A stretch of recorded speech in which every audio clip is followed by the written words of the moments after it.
top SMMA outreach methods. If you can't afford to spend all this money on paid ads, how are you going to get clients? Number one is organic. You need to have a personal brand wrapped around the agency. Either join communities on Facebook groups, having an Instagram that's constantly posting content, a TikTok, LinkedIn does help as well.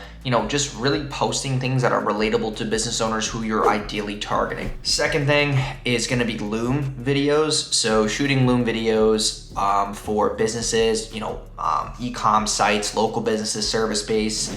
The third way is gonna be email scrapping.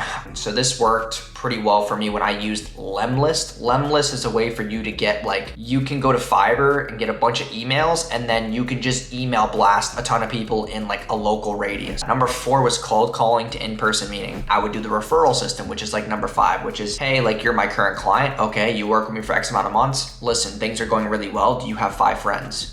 With their names, phone numbers, could you put us in a group chat who would benefit from my service right now, who are ready to buy?